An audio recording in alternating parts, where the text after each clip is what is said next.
கர்த்தருடைய வார்த்தைக்கு செல்லுவோம், திருப்பிக் கொள்வோம். சங்கீதம் 73:1. சுத்த இருதயமுள்ளவராகிய இஸ்ரவேலருக்கு தேவன் நல்லவராகவே இருக்கிறார். தேவன் நல்லவராகவே இருக்கிறார். கடந்த பல வாரங்களாக நேம்ஸ் ஆஃப் காட், தேவனுடைய நாமங்கள், தேவனுடைய நாமங்களை குறித்து நாம் செவ்வாய்க்கிழமை ஆராதனைகளிலே நாம் பார்த்து கொண்டு வருகிறோம், நாம் தியானித்து கொண்டு வருகிறோம். நம்முடைய தேவனுக்கு சத்திய வேதத்திலே அநேக நாமங்கள் இருக்கிறது. Elohim, El Shaddai, Ebenezer, El Rohi, Jehovah Jireh, Jehovah Rohi, Jehovah Rapha, Jehovah Shammah, Jehovah Shalom, Jehovah Tsidkenu, Immanuel, இயேசு என்று நம்முடைய தேவனுக்கு இப்படி சத்திய வேதத்திலே அநேக நாமங்கள் இருக்கிறது. அவருடைய ஒவ்வொரு நாமமும் அவருடைய சுபாவத்தை நமக்கு வெளிப்படுத்துகிறது. அவருடைய ஒவ்வொரு நாமமும் அவருடைய அந்த கேரக்டரை, அந்த குணாதிசயத்தை நமக்கு வெளிப்படுத்துகிறது.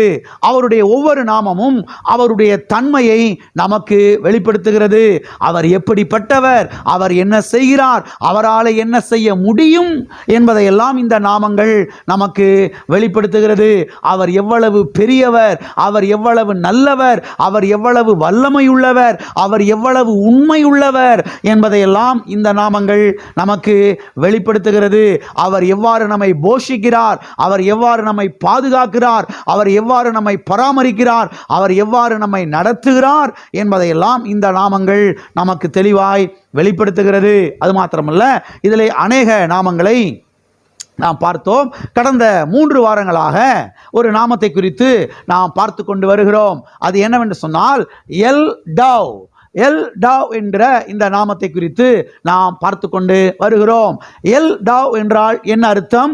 நல்ல தேவன் என்று அர்த்தம், நன்மைகளின் தேவன் என்று அர்த்தம். எல்லா காரணங்களும் இது சொல்லுவோம். நல்ல தேவன், நன்மைகளின் தேவன். ஆமென்.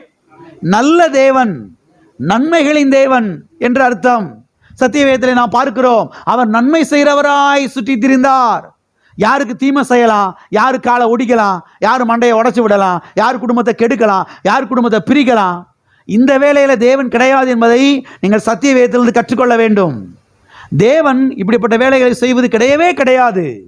தேவன் நல்லவராயிருக்கிறார், தேவன் சுகமாக்குகிறவராயிருக்கிறார், தேவன் நன்மை செய்கிறவராயிருக்கிறார், தேவன் வாழ வைக்கிறவராயிருக்கிறார், தேவன் குடும்பங்களை கட்டி எழுப்புகிறவராயிருக்கிறார், தேவன் குடும்பங்களை இணைத்து வைக்கிற தேவனாயிருக்கிறார், தேவன் குடும்பங்களை வாழ வைக்கிற தேவனாயிருக்கிறார். ஆகவே நாம் ஆராதிக்கிற நம்முடைய தேவன் அவர் எப்படிப்பட்ட தேவன் என்பதை சத்திய வேதத்திலிருந்து கற்றுக்கொள்ள வேண்டும்.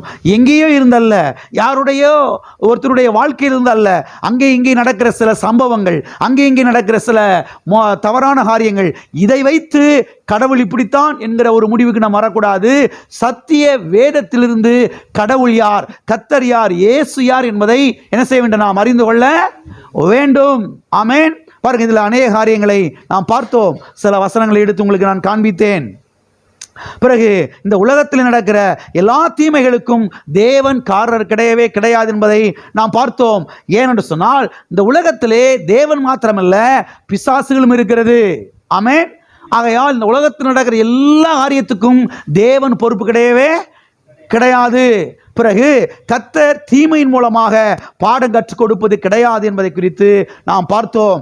தேவன் அவருடைய வார்த்தையின் மூலமாய்த்தான் நம்மை நடத்துகிறார், அவருடைய வார்த்தையின் மூலமாய்த்தான் நமக்கு போதிக்கிறார், அவருடைய வார்த்தையின் மூலமாய்த்தான் நம்மை நடத்துகிறார் என்பதை குறித்து நாம் பார்த்தோம். பிறகு இன்னொரு முக்கியமான காரியத்தை நாம் பார்த்தோம். அது என்ன? பிசாசு என்ன பண்ண பார்க்கிறான்? அவன் தீமையை நம்முடைய வாழ்க்கையில வைத்து திணிக்க பார்க்கிறான். பிசாசு தீமையை நம்முடைய வாழ்க்கையில வைத்து திணிக்க பார்க்கிறான், வகை பார்க்கிறான். எவனை விழுங்கலாமோ வென்று வகை தேடி சுற்றி திரிகிறான், வகை பார்க்கிறான். ஓட்ட விழுகாதா, வேலையை பிச்சு விட்டுற மாட்டாங்களா, தவறா பேசிட மாட்டாங்களா, அவிசுவாசமா பேசிட மாட்டாங்களா, ஒரு சின்ன கேப் கிடைச்சிடாதா, உள்ள புகுந்து குடும்பத்தை பிரிச்சிட மாட்டோமா என்று பிசாசு வகை பார்த்து கொண்டிருக்கிறான். ஆகவே இந்த உலகத்தில் நடக்கிற எல்லா தீமைகளுக்கும் தேவன் காரணர் கிடையாது என்பதை நீங்கள் சத்திய வேதத்திலிருந்து கற்றுக்கொள்ள வேண்டும். பிசாசு தீமை வைத்து வாழ்க்கையில் திணிக்க பார்க்கிறான். பலவீனத்தை வைத்து, தரித்திரத்தை வைத்து குடும்பத்தில் திணிக்க பார்க்கிறான், குடும்பத்தை உடைக்க பார்க்கிறான். ஆகவே தேவனுடைய பிள்ளைகள் தெளிவுள்ளவர்களாயிருந்து, சத்தியத்தை குறித்த அறிவுள்ளவர்களாயிருந்து பிசாசுக்கு எதிர்த்து நிற்க வேண்டும், பிசாசை துரத்த வேண்டும். கர்த்தர் அதிகாரத்தை நமக்கு என்ன செய்திருக்கிறார்? கொடுத்திருக்கிறார் என்பதை குறித்தெல்லாம் நாம் தெளிவாக பார்த்தோம். பிறகு இன்னொரு முக்கியமான காரியத்தை நாம் பார்த்தோம். அநேக கிறிஸ்தவ விசுவாசிகள் இன்றைக்கு கிறிஸ்தவ உலகத்திலே அவர்கள் பாருங்க உபவாசம் இருக்கிறதை நாம் பார்க்கிறோம். எதற்காக அவர் உபவாசம் இருக்கிறார்கள்? பிசாசு எங்க பக்கத்திலே வரக்கூடாது. பிசாசு இவங்க எதுக்கு உபவாசம் இருக்கிறாங்கன்னா யார் பக்கத்தில் வரக்கூடாது. ஆனா அதுல கூத்து என்னன்னா, உபவாசம் இருந்தால் இல்லாட்டால் யார் வருவா? பிசாசு வருவான். நீங்கள் தேவனுடைய பிள்ளைகளே, நீங்கள் சரியாய் புரிந்து கொள்ள வேண்டும். உபவாசத்துக்கெல்லாம் அவன் என்ன செய்ய மாட்டான், பயப்பட மாட்டான். இயேசுவின் நாமம், இயேசுவின் ரத்தம், அவருடைய வார்த்தை, ஆமென், இதற்குத்தான் அவன் என்ன செய்கிறான்? பயப்படுகிறான். அது மாத்திரமல்ல, கடவுள் இல்லை என்று சொல்லுகிற நாஸ்திகர்களுக்கு கூட இயேசு கிறிஸ்து நன்மை செய்கிறவராயிருக்கிறார்.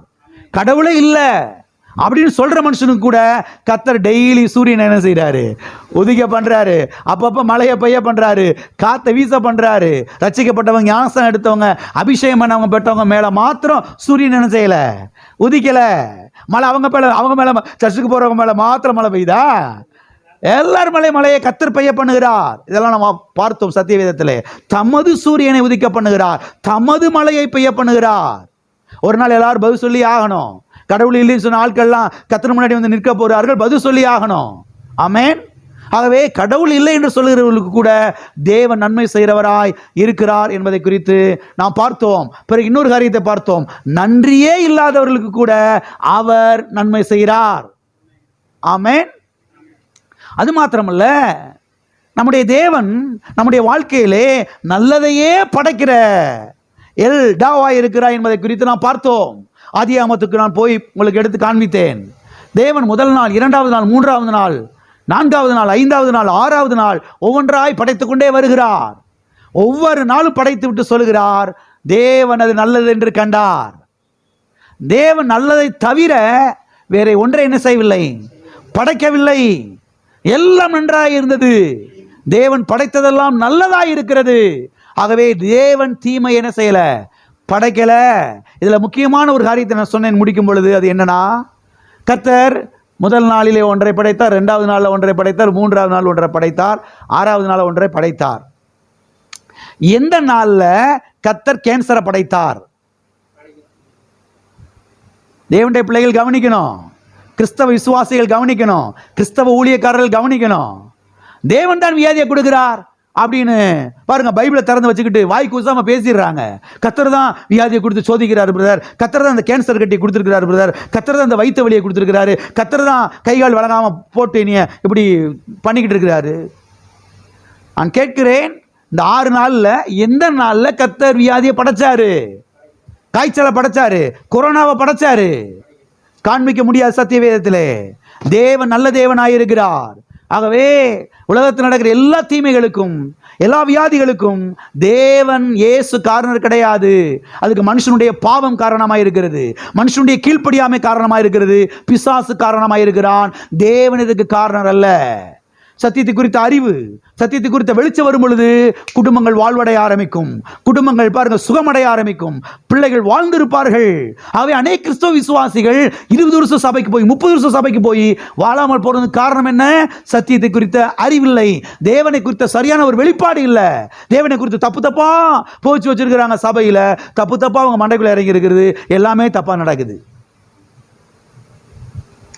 தேவனை குறித்த சரியான வெளிச்சம் வரும் பொழுது ஆட்டோமேட்டிக்காய் குடும்பங்கள் தலைக்க ஆரம்பிக்கிறது, ஜெபத்துக்கு பதில் வர ஆரம்பிக்கிறது, பிள்ளைகள் வாழ்ந்திருக்கிறார்கள். ஆமென். ஆகவே தேவனை குறித்த சரியான ஒரு அறிவு, தேவனை குறித்த ஒரு சரியான வெளிப்பாடு நமக்கு வர வேண்டியது அவசியமாக இருக்கிறது. ஆமென். ஓகே, இதை தொடர்ந்து இன்றைக்கு இன்னும் சில காரியங்களை நாம் பார்க்க போகிறோம். அது மாத்திரமல்ல, கர்த்தர் நல்லவர் என்பதை நாம் நம்முடைய மனதிலே பதித்து வைக்க வேண்டியது அவசியமாக இருக்கிறது. ஆமென்.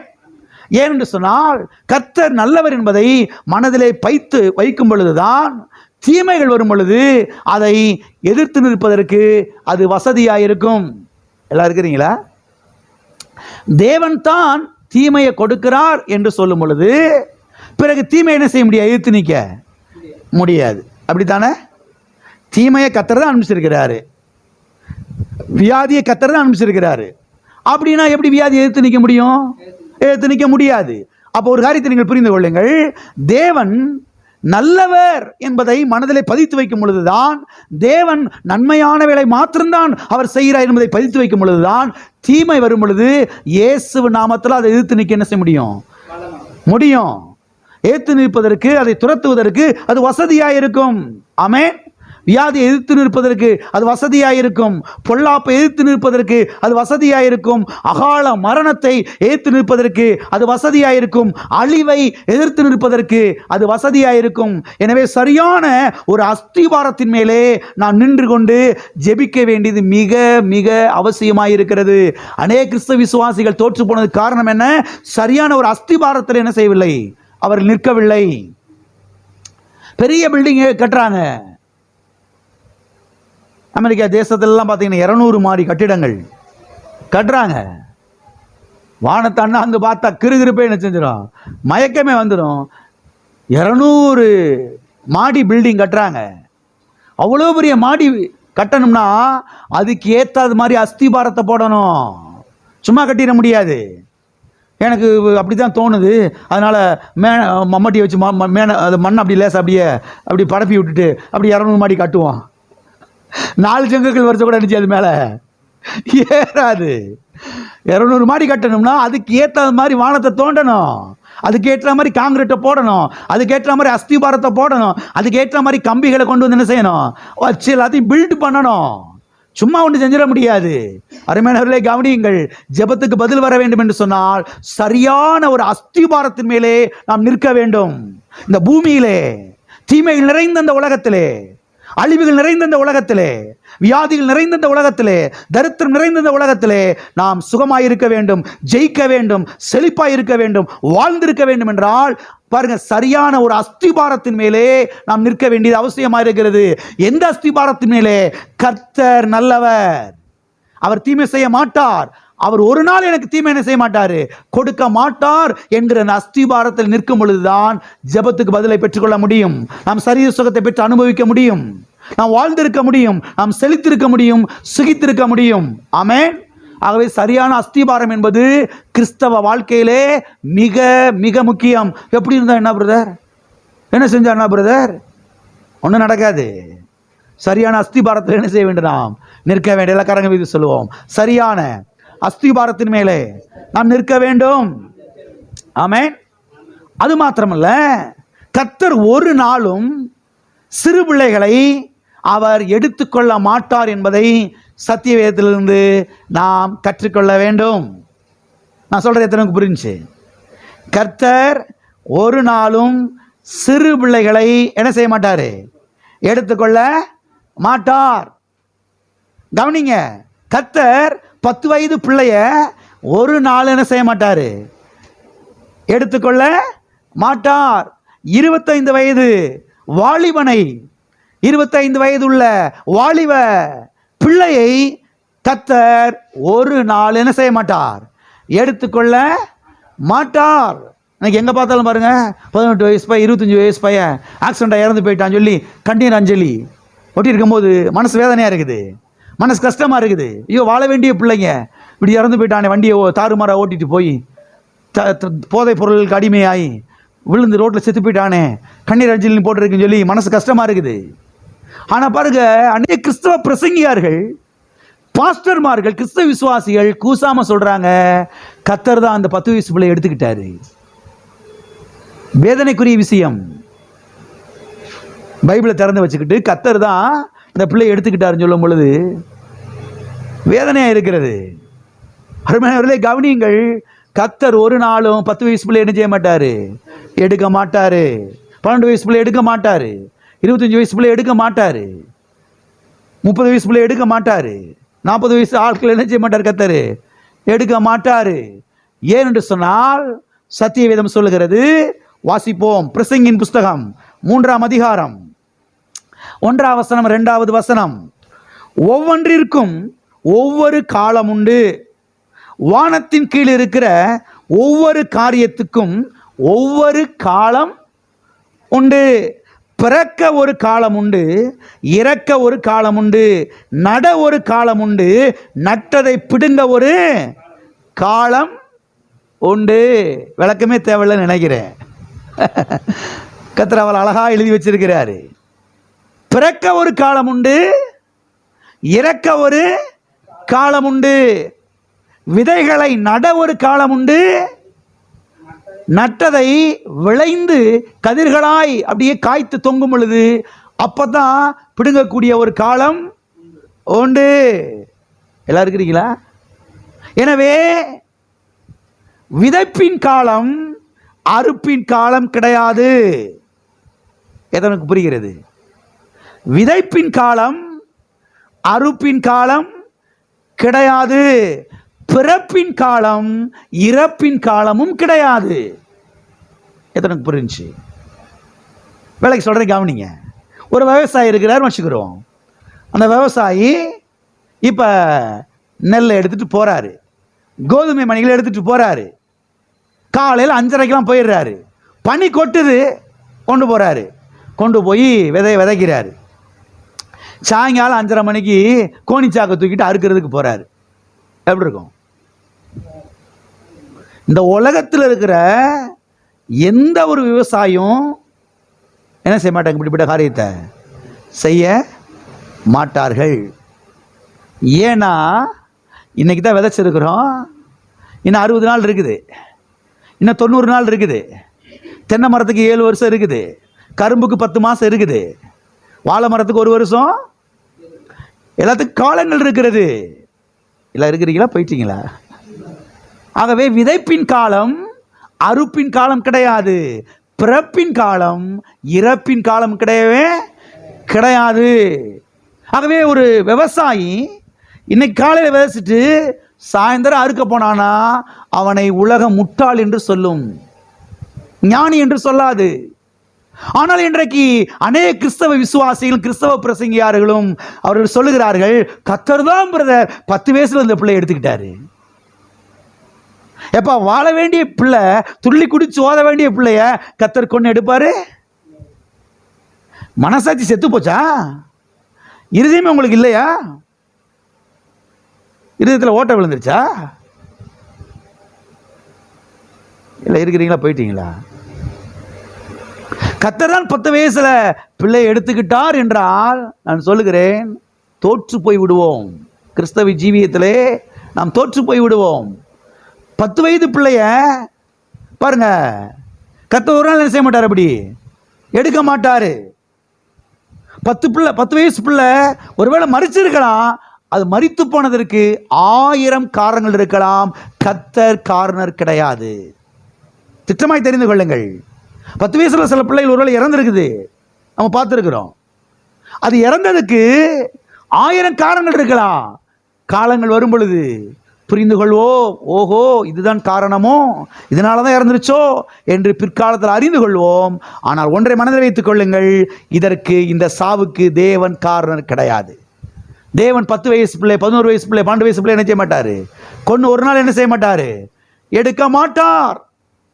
ஏன்னு சொன்னால் கர்த்தர் அவர் நல்லவராய் இருக்கிறார், அவர் ஞானமுள்ளவராய் இருக்கிறார். இப்பதான் பிள்ளை பிறந்திருக்குது, உடனே பிள்ளைய என்ன செய்ய மாட்டார்? அவர் எடுக்க மாட்டார்.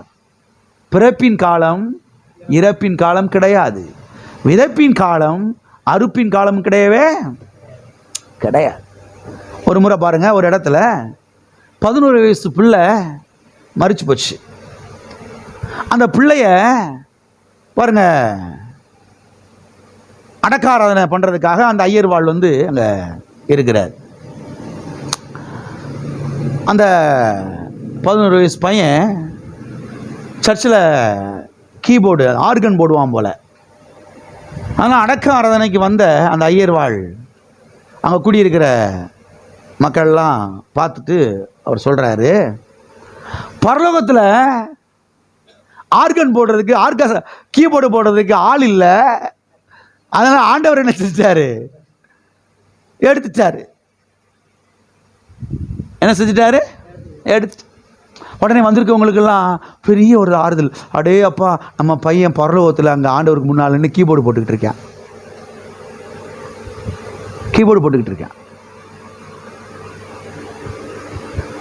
அங்க இருக்கே, அடே எங்க அப்பா ஆர்கெஸ்ட்ரா, பக்கத்தில் நெருங்க முடியாது. அப்படிப்பட்ட ஆர்கெஸ்ட்ரா அங்கே இருக்குது. இவனை 10 வயசுல 11 வயசுல கொண்டு எடுத்த கத்துல அங்கே கீபோர்டை போன்ற கூட்டிட்டு போனாரு. கொஞ்சமாக அறிவு வேணாம்? அந்த சமயத்தில் அங்கே கூடியிருக்க மக்களுக்கு ஒருவேளை ஆறுதலாக இருக்கலாம். ஆனால் அடுத்த முறை இதே போல இன்னொரு அழி வரும் பொழுது இவங்க ஏற்று நிற்க முடியாது, மடங்கிடுவாங்க, கீழே விழுந்துருவாங்க. இதுக்கு பிசாசு தான் காரணம். பிசாசு தான் அப்படி பண்ணிட்டான். நம்முடைய அஜாக்கிரதை, நம்முடைய தவறு, நம்முடைய கீழ்ப்படியாமை, நாம தான் எங்க மிஸ்டேக் பண்ணியிருக்கிறோம் அப்படின்ற அறிவு வரும் பொழுது அடுத்த முறை பிசாசுக்கு இடம் கொடுக்காமல் இருப்போம், அதே தவறை செய்யாமல் இருப்போம். அந்த காரியத்தில் போய் பாருங்க, மூக்க நுழைச்சு சில தவறுகளை பண்ணாமல் இருப்போம், கவனமாயிருப்போம். ஆகவே நமக்கு தேவை ஒரு ஆறுதலான பிரசங்கம் கிடையாது, பிரச்சனைக்கான பதில். நமக்கு தேவை என்னது? பிரச்சனைக்கான பதில். ஆகவே தேவன் ஒரு நாளும் பிள்ளைகளை குறைந்த வயதில் என்ன செய்ய மாட்டாரு, அவர் எடுத்துக்கொள்ள மாட்டார். எல்லாம் இருக்கிறீங்களா? ஆகவே இதற்கெல்லாம் கர்த்தர் காரணம் கிடையாது என்பதை நீங்கள் சத்திய வேதத்திலிருந்து திட்டமாய் தெரிந்து கொள்ளுங்கள். எனவே கர்த்தர் நல்லவர் என்கிற அஸ்திபாரத்தின் மேலே நிற்கும் பொழுதுதான் அடுத்த முறை தீமை வரும் பொழுது அதை எதிர்த்து நிற்பதற்கு அது வசதியாய் இருக்கும். அகால மரணத்தை எதிர்த்து நிற்பதற்கு, வியாதியை எதிர்த்து நிற்பதற்கு, பொல்லாப்பை எதிர்த்து நிற்பதற்கு அது நமக்கு வசதியாய் இருக்கும். ஆமே. எத்தனை பேர் தீமை எதிர்த்து நிற்க போறீங்க? ஆமே. தீமை எதிர்த்து நிற்கணும். ஆகவே கர்த்தர் நல்லவராயிருக்கிறார். எல்லாம் கரங்களை சொல்லுவோம். கர்த்தர் நல்லவராயிருக்கிறார். அவர் ஒரு நாளும் எனக்கு தீமை செய்ய மாட்டார். ஆமே. தீமை செய்ய மாட்டார். தீமை அவற்றை இல்லை. ஆகவே சரியான ஒரு அஸ்திபாரத்தின் மேலே நாம் நிற்கும் பொழுதுதான் நாம் இந்த பூலோகத்தில் என்ன செய்ய முடியும்? வெற்றி பெற முடியும். எத்தனை கிளியர்? ஆமே. சரி, இப்பொழுது இன்னொரு காரியத்தை நாம் பார்ப்போம். கர்த்தர் நல்லவர் என்றால் பிறகு ஏன் பூமி அதிர்ச்சிகள் உண்டாகிறது? கர்த்தர் நல்லவர் என்றால் பிறகு ஏன் சுனாமி வருகிறது? கர்த்தர் நல்லவர் என்றால் ஏன் கடல் கொந்தளிப்புகள் உண்டாகி ஏன் அநேகர் மரித்து போய் விடுகிறார்கள்? ஏன் நிலநடுக்கங்கள் வருகிறது?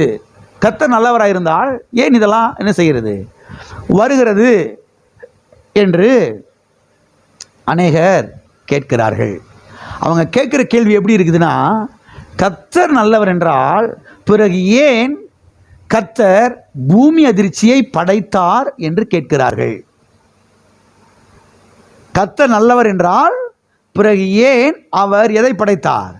பூமி அதிர்ச்சியை, நிலநடுக்கத்தை அவர் ஏன் படைத்தார் என்று கேட்கிறார்கள். இதை குறித்து கொஞ்சம் இன்றைக்கு நாம் பார்க்க போகிறோம். கர்த்தர் நல்லவர் என்றால் பிறகு ஏன் பூமி அதிர்ச்சியை தேவன் படைத்தார்? ஒரு காரியத்தை நீங்கள் தெளிவாய் புரிந்து கொள்ள வேண்டும். அது என்னவென்றால், தேவன் பூமியை படைத்தார், ஆனால் பூமி அதிர்ச்சியை படைக்கவில்லை. இருக்கிறீங்களா? தேவன் பூமியை படைத்தார், ஆனால் பூமி அதிர்ச்சியை படைக்கவில்லை. தேவன் பூமியை படைத்தார், ஆனால் நிலநடுக்கத்தை என்ன செய்யவில்லை, அவர் படைக்கவில்லை. ஒருவர் சொல்லுகிறார், பூமி இருந்தால் பிறகு பூமி அதிர்ச்சி இருக்க வேண்டாமா பிரதர்?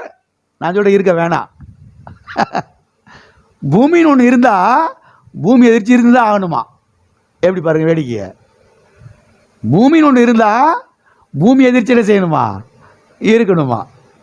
கவனிங்க. அநேகர் என்ன நினைக்கிறாங்கன்னா, பூகம்பம், சுனாமி, நிலநடுக்கம், தீ விபத்து, கார் விபத்து, இப்படிப்பட்ட காரியங்களுக்கு தேவன் தான் காரணர் என்று அநேகர் நினைக்கிறார்கள். இது முற்றிலும் தவறு. ஏனென்று சொன்னால், இவைகளுக்கு தேவன் காரணர் அல்ல, இவைகளுக்கு பிசாசு தான் காரணம், மனுஷனுடைய பாவம்தான் காரணம் என்பதை நீங்கள் பாருங்க திட்டவட்டமாய் புரிந்து கொள்ள வேண்டும். மறுபடியும் சொல்றீங்க கவனிங்க. இவைகளுக்கு தேவன் காரணர் அல்ல, இவைகளுக்கு பிசாசு தான் காரணம், மனுஷனுடைய பாவம்தான் காரணம். அது மாத்திரமல்ல, இன்னும் சிலர் என்ன சொல்லுகிறார்கள் என்றால், இதெல்லாம் ஆண்டவனுடைய செயல்கள் என்று சொல்லுகிறார்கள். நம்முடைய தமிழ் பாஷையில் சொன்னால் இதெல்லாம் ஆண்டவனுடைய திருவிளையாடல்கள். என்ன விளையாடல்கள்?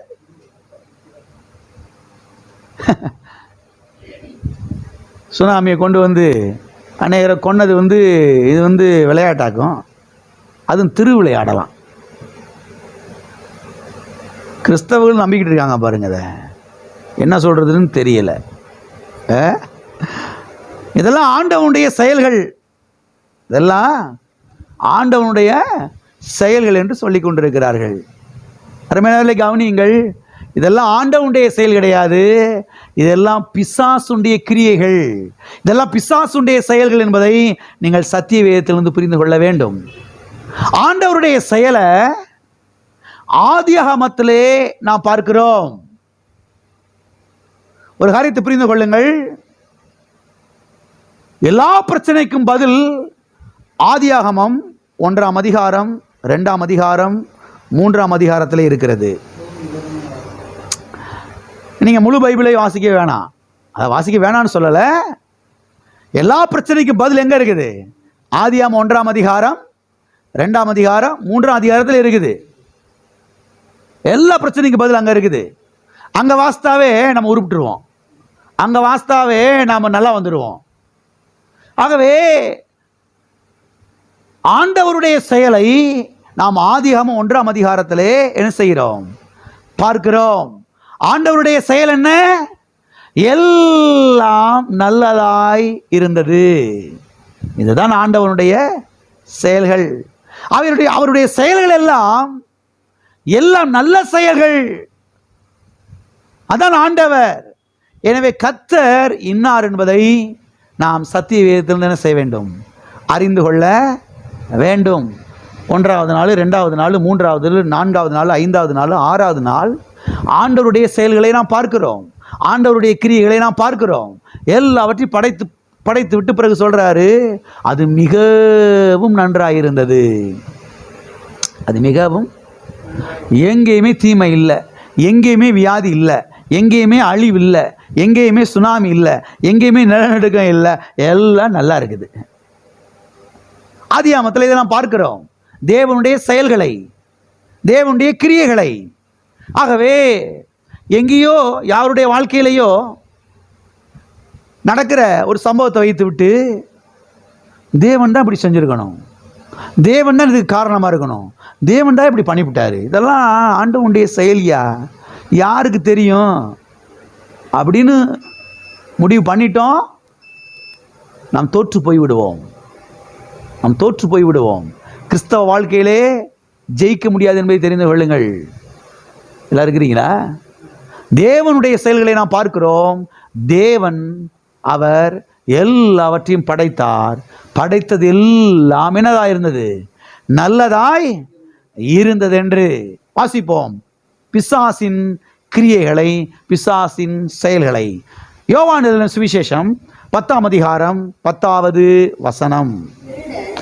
திருடன் திருடவும் கொல்லவும் அழிக்கவும் வருகிறானே அன்றி வேறு ஒன்றுக்கும் வரான். நானோ அவைகளுக்கு ஜீவன் உண்டாயிருக்கவும் அது பரிபூரணப்படவும் வந்தேன். இங்கே கர்த்தர் பிசாசு யார் என்று சொல்லுகிறதை நாம் பார்க்கிறோம். பிசாசு யார் என்று கர்த்தர் இங்கே சொல்லுகிறார்.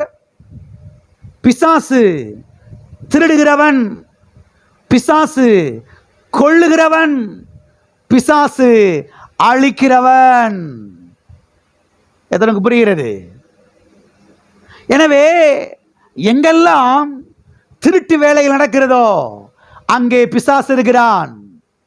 எங்கெல்லாம் அழிவின் வேலைகள் நடக்கிறதோ அங்கே அதற்கு பின்னாக பிசாசு இருக்கிறான். எங்கெல்லாம் கொலைகள் நடக்கிறதோ, கொள்ளைகள் நடக்கிறதோ, அங்கெல்லாம் அதற்கு பின்னாக பிசாசு இருக்கிறான், கர்த்தர் கிடையாது.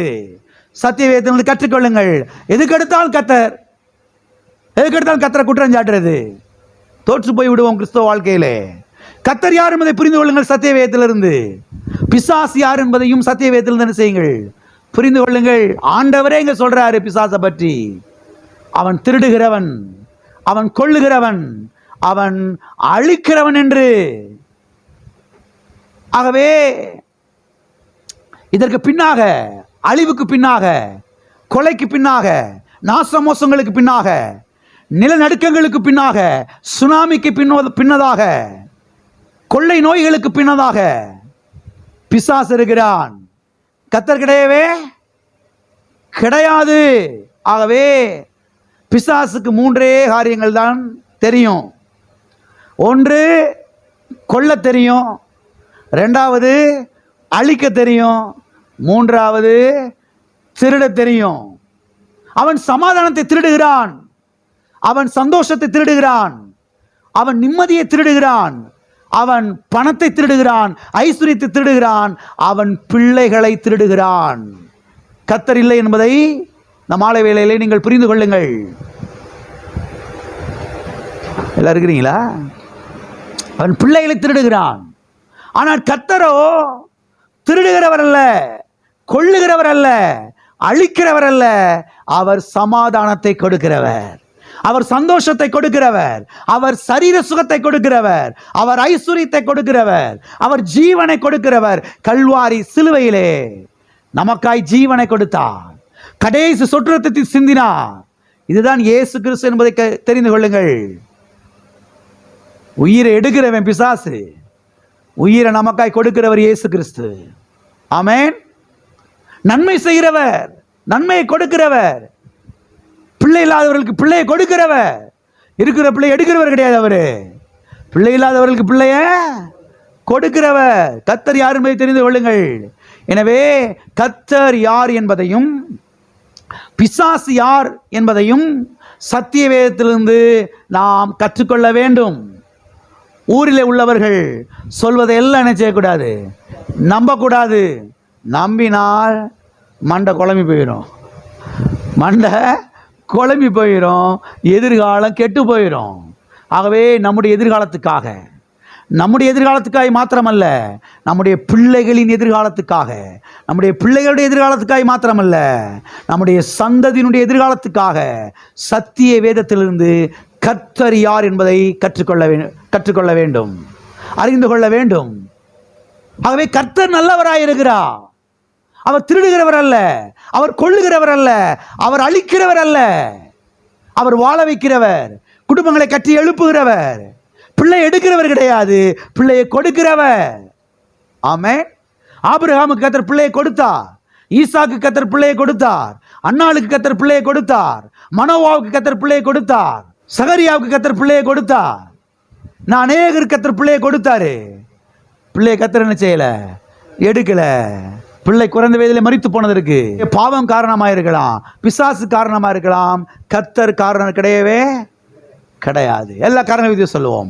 கர்த்தர் நல்லவர், கர்த்தர் எனக்கு நல்லவர், கர்த்தர் என் குடும்பத்துக்கு நல்லவர், கர்த்தர் என் வீட்டாருக்கு நல்லவர். ஆமென். அது மாத்திரமல்ல, அநேக கிறிஸ்தவர்கள் என்ன நினைக்கிறார் என்று சொன்னால், ஆண்டவரும் பிசாசும் க்ளோஸ் ஃப்ரெண்டு போல. ஆண்டவரும் பிசாசும் க்ளோஸ் ஃப்ரெண்டு போல. எனவே ஆண்டவரும் பிசாசும் தங்களுடைய வேலைகளை அடிக்கடி பரிமாறிக்கொள்ளுகிறார்கள் என்று கிறிஸ்தவர்கள் நினைக்கிறார்கள். ஏய் பிசாசு, இங்க வாடா, கொஞ்சம் டயர்டாக இருக்குடா, என் வேலையை கொஞ்ச நேரம் நீ செய்டா அப்படின்னு கர்த்தர் சொல்றது போலையும் பிசாசு அங்கேருந்து வர்றா. ஆண்டவரே இன்னைக்கு ரொம்ப டயர்டா ஆண்டவரே, ஏன்னா தேனி அள்ளி நேரத்தில் போய் 4-5 பேரை போட்டு தள்ளிட்டு வந்துட்டேன், அதனால் இப்போ ஏன் வேலையை நீங்கள் என்ன செய்யுங்க, நீங்கள் 10 பேரை போட்டு தள்ளுங்க ஆண்டவர், டயர்டாக இருக்க ஆண்டவர், நீங்கள் கொஞ்சம் நேரம் பிடிங்க ஆண்டவர் இந்த வேலையை அப்படின்னு சொல்கிறதை போல இன்றைக்கு சபைகளிலே பிரசங்கிக்கப்படுகிறது. நான் பொய் சொல்லலை, உண்மையை சொல்கிறேன். 2 பேரும் க்ளோஸ் ஃப்ரெண்டு போல. அதனால இவங்க 2 பேரும் என்ன செஞ்சுறாங்க, அடிக்கடி சந்திச்சு வேலை என்ன செய்கிறாங்க, தங்களுடைய வேலைகளை அவர்கள் பரிமாறிக்கொள்ளுகிறார்கள் என்று நினைக்கிறார்கள். கவனிக்க அருமையான தேவனுடைய பிள்ளைகளே, கர்த்தரும் பிசாசும் க்ளோஸ் ஃப்ரெண்டும் கிடையாது, டிஸ்டன்ஸ் ஃப்ரெண்டும் கிடையவே கிடையாது. ஏனென்று சொன்னால் கர்த்தர் வேறே, பிசாசு வேறே. நன்மை செய்கிற கர்த்தர் வேறே, தீமை செய்கிற பிசாசு வேறே. நன்மை செய்கிற கர்த்தருக்கும் தீமை செய்கிற பிசாசுக்கும் எந்த சம்பந்தமும் கிடையவே கிடையாது. கர்த்தர் கர்த்தர் தான், பிசாசு பிசாசு தான். எத்தனை புரிந்து கொள்கிறீர்கள்? பிசாசையும் கர்த்தரை என்ன செய்யக்கூடாது, முடிச்சு போட்டு பேசக்கூடாது. முடிச்சு போட்டு பேசினா அவருக்கு ஒரு பிரச்சனையும் கிடையாது. அவர் நல்லா தான் இருக்கிறாரு, அவர் சூப்பராக ஜம்முன்னு, அவர் ஒரு குறைவு இல்லாமல் நல்லா தான் இருக்கிறாரு, ஆரோக்கியமாக இருக்கிறாரு.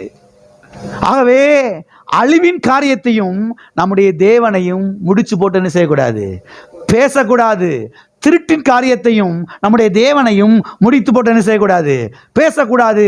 மரணத்தின் காரியத்தையும் நம்முடைய தேவனையும் முடித்து போட்டு என்ன செய்யக்கூடாது, பேசக்கூடாது. ஏனென்று சொன்னால் இவ்வாறு பேசுவதனாலே அவருக்கு எந்த நஷ்டமும் கிடையவே கிடையாது.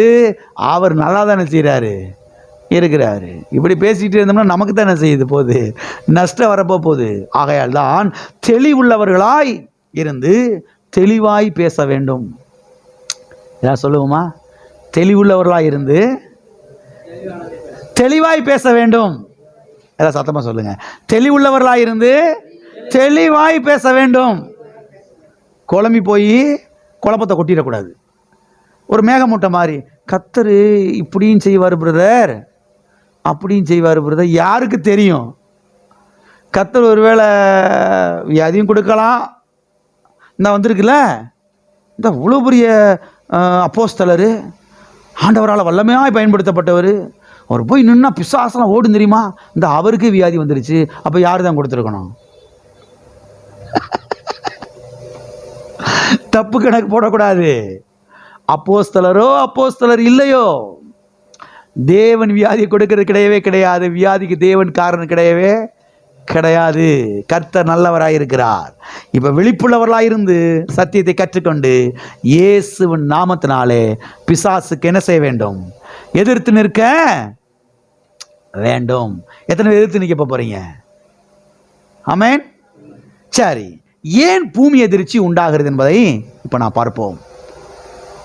ஏன் பூமி எதிர்ச்சி உண்டாகிறது தெரியுமா? வாசிங்க. ரோமருக்கு எழுதின நிருபம் 8ஆம் அதிகாரம் 22வது வசனம். ஆகையால் நமக்கு தெரிந்திருக்கிறபடி இதுவரைக்கும் சர்வ சிருஷ்டியும் ஏகமாய் தவித்து பிரசவ வேதனைப்படுகிறது. என்ன வேதனைப்படுகிறது? பிரசவ வேதனைப்படுகிறது. சர்வ சிருஷ்டியும். இந்த வார்த்தை நீங்கள் கவனிக்க வேண்டும். எத்தனை சிருஷ்டி? சர்வ சிருஷ்டி. சர்வ சிருஷ்டி என்றால் எல்லா படைப்புகள் என்று அர்த்தம்.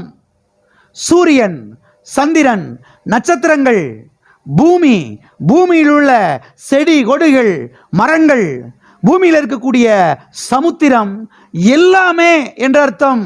சர்வ சிருஷ்டியும், எல்லா படைப்புகளும் என்ன செய்கிறதாம்?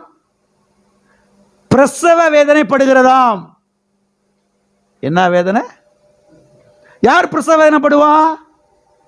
ஒரு கர்ப்பிணி பெண், பிள்ளையை சுமந்து கொண்டிருக்கிறவள். ஃபுல் டைம் ஆகுது, 9 மாதம் முடிஞ்சு 10வது மாதம் ஆரம்பிக்குது, பிரசவ வேதனை வருது, துடிக்கிறா, கைய கால ஆற்றுறா, கதறா. ஏன்னா வலி, பிரசவ வேதனை, பிள்ளையை பக்க போறா. ஒரு பிரசவ ஸ்திரீ பிரசவ வேதனை படுறத போல இந்த உலகத்தில் இருக்கக்கூடிய எல்லா படைப்புகளும் பிரசவ வேதனை பட்டுக்கிட்டு இருக்குதான். இல்லை, கவனிச்சுட்டே வாங்க. சர்வ சிருஷ்டியும். எத்தனை சிருஷ்டி? சர்வ சிருஷ்டியும் ஏகமாய் தவித்து என்ன செய்யுது? தவிக்குது. என்ன செய்யுது? தவிக்குது. யார் தவிப்பா? கர்ப்பிணி பெண். எதுக்கு தவிப்பா? இந்த பிள்ளை பிறந்துருச்சுன்னா ஓய்வு எடுக்கலாமே, ரெஸ்ட் எடுக்கலாமே, ஃப்ரீ ஆயிடலாமே, நிம்மதியா இருக்கலாமே. புரியுதா உங்களுக்கு? இத போல பூமி என்ன செய்தான்? தவிக்குதான். ஒரு பிரசவ ஸ்திரியை போல அது தவிக்குதான். இந்த பூமியில் இருக்கக்கூடிய வாழை மரம், தென்னை மரம் எல்லாமே பிரசவ வேதனைப்படுதான். உங்களுக்கு தெரியுமா? வாழை மரம், தென்னை மரம் எல்லாமே என்ன செய்யுது? பிரசவ வேதனைப்படுதுங்க. ஏன் பிரசவ வேதனைப்படுகிறது? எதற்காக பிரசவ வேதனைப்படுகிறது? இதைத்தான் சத்திய வேதத்திலிருந்து நாம் கவனிக்க வேண்டும். ஒரு பிரசவ ஸ்திரீ கற்ப வேதனையிலே உருளுவதைப் போல இந்த பூமி தானாகவே என்ன செய்ய ஆரம்பிக்கிறது? உருளுகிறது. அப்படி உருளுவதினாலே சில இடங்களிலே சுனாமிகள் ஏற்படுகிறது, சில இடங்களிலே நிலநடுக்கங்கள் ஏற்படுகிறது, சில இடங்களிலே மற்ற பலவிதமான விபத்துகள் என்ன செய்கிறது? ஏற்படுகிறது. கவனிங்க, கர்த்தர் பூமியை உருட்டுவது கிடையவே கிடையாது. கர்த்தர் பூமியை உருட்டி என்ன செய்யல? விளையாண்டுகிட்டுலாம் இல்ல. சர்வ சிருஷ்டியும் ஏகமாய் தவித்து என்ன செய்கிறதாம்? பிரசவ வேதனை படுகிறதாம். கர்த்தர் உருட்டி விடுகிறார் என்று சத்திய வேதம் சொல்லவில்லை. எத்தனை பேர் இருக்கிறீங்க? எப்பா தேவதூதர்களே எல்லாம் அப்படி வரிசையாக வந்து நில்லுங்க. காப்ரியல் கரெக்டாக பிடிக்கணும், உருட்டி விடுவேன், மிஸ் ஆகக்கூடாதா? மிஸ் ஆச்சு போட்டு தள்ளிப்பிடுவோம். நீ எல்லாம் கரெக்டாக நில்லுங்கப்பா. கேராபீன்கள், சேராபீன்கள், தேவதூதர்கள் எல்லாம் நினச்சிங்க கரெக்டா நில்லுங்க. யார் யாரெல்லாம் நில்லுங்க? தேவதூதர்கள் எல்லாம் கரெக்டாக நில்லு, கேராபீன்கள் கரெக்டாக நில்லு, சேராபீன்கள் கரெக்டாக நில்லு. இதுக்கு ஹெட்டாக இருப்பான் காப்ரியல், மிகாவேல் எல்லாம் கரெக்டாக நிற்கணும். கீப்பிங்லாம் கரெக்டாக பிடிக்கணும். நான் உருட்டுவேன் அப்படிலாம் வேதத்தில் நினச்சி முடியாது, நீங்கள் வாசிக்க முடியாது. தேவன் உருட்டி விடுகிறார் என்பதை நீங்கள் வாசிக்க முடியாது. சர்வ சிருஷ்டியும் ஆட்டோமேட்டிக்கா அது ஏகமாய் தவித்து பிரசவ வேதனைப்படுகிறது. என்ன பிரசவ வேதனைப்படுகிறது? ஆதாமுக்கு முன்னதாக தேவன் படைத்தாரே அந்த ஒரிஜினல் பூமி, அது மாதிரி மறுபடி வந்துடாதா அப்படின்னு பிரசவ வேதனைப்படுகிறது. அப்ப இன்னைக்கு இருக்கிற பூமி ஆதாம் படைக்கப்படுவதற்கு முன்பதாக தேவன் அழகா படைச்சாரே அது மாதிரி என்ன செய்யல? இன்னைக்கு இல்ல, எல்லாம் கெட்டு போச்சு, எல்லாம் தாறுமாறாகி போச்சு. அதனால அது வராதா அப்படின்னு ஏகமாய் தவித்து பிரசவம் எனப்படுகிறதா.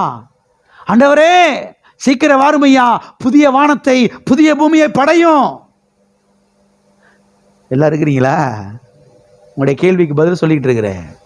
தேவன் சுனாமிக்கு காரணர் அல்ல, தேவன் பூகம்பத்துக்கு காரணர் அல்ல, தேவன் தீ விபத்துக்கு காரணர் அல்ல, தேவன் பலவிதமான அழிவுக்கு காரணம் கிடையவே கிடையாது. தேவன் நல்லவராகவே என்ன செய்கிறார்? இருக்கிறார். சரி, ஏன் இந்த பூமி தானாகவே உருளுகிறது? ஏன் இந்த பூமி தானாகவே உருளுகிறது என்று சொன்னால், இந்த பூமி தேவகுமாரர்களுக்கென்று படைக்கப்பட்ட ஒரு பூமி. இதை நீங்கள் புரிந்து கொள்ளுங்கள். இந்த பூமி யாருக்கென்று படைக்கப்பட்ட பூமி? தேவகுமாரர்களுக்கென்று படைக்கப்பட்ட பூமி. ஆதாமும் ஏவாளும் தேவகுமாரர்கள், தேவகுமாரத்திகள். தேவனுடைய பிள்ளைகளுக்கென்று படைக்கப்பட்ட ஒரு பூமி தான் இந்த பூமி. தேவனுடைய பிள்ளைகள் வாழ்வதற்காக அமைக்கப்பட்ட, படைக்கப்பட்ட, அவர்கள் வாழ்வதற்கென்று படைக்கப்பட்ட ஒரு பூமி தான் இந்த பூமி. கவனியுங்கள். இப்ப விஷயம் என்னன்னா, தேவகுமாரர்களுக்கென்று படைக்கப்பட்ட இந்த பூமி இன்றைக்கு மற்ற பிள்ளைகளாலே நிறைந்திருக்கிறதே என்று எண்ணி பார்த்து இந்த பூமி என்ன செய்கிறது? தாங்க முடியாம தானாகவே உருளுகிறது, தானாகவே உருளுகிறது. பரலோகத்தை போல இருக்க வேண்டிய நான் நரகத்தை போல இருக்கிறேனே என்று இந்த பூமி என்ன செய்து தானாகவே அது உருளுகிறது. எத்தனைக்கு புரிகிறது? எனவே பூகம்பம், சுனாமி, நிலநடுக்கம், தீ விபத்து இவைகளுக்கு தேவன் காரணம் கிடையவே கிடையாது. கர்த்தர் நல்லவர், அவர் நாமம் எல்டாவ். ஹல்லேலூயா. ஆகவே தேவன் அழிவுக்கு காரணம் அல்ல, தேவன் தீமைகளுக்கு காரணம் அல்ல, தேவன் வியாதிக்கு காரணம் அல்ல. தேவன் பாருங்க, பூகம்பத்தை உண்டாக்கி, சுனாமியை உண்டாக்கி, அழிவை ஏற்படுத்தி ஜனங்களை கொள்ளுகிற வேலை கிடையவே கிடையாது. கர்த்தர் நல்லவராய் என்ன செய்கிறார்? இருக்கிறார். ஆகவே இந்த பூமி ஏகமாய் தவித்து பிரசவ வேதனை படுகிறது. ஆண்டவர் சீக்கிரம் வரமாட்டாரா? இதெல்லாம் மாற்றி அமைக்க மாட்டாரா? இந்த பூமியில் தேவகுமாரர்களை தவிர மற்றவர்கள்லாம் நிறைய நிறைஞ்சிருக்கிறாங்களே. நரகத்தை போல் ஆயிடுச்சு இந்த பூமி. பரலோகத்தை போல இருக்க வேண்டிய இந்த பூமி நரகத்தை போல் ஆயிடுச்சுன்னு சொல்லி இந்த பூமியினால் என்ன செய்ய முடியல? தாங்க முடியல.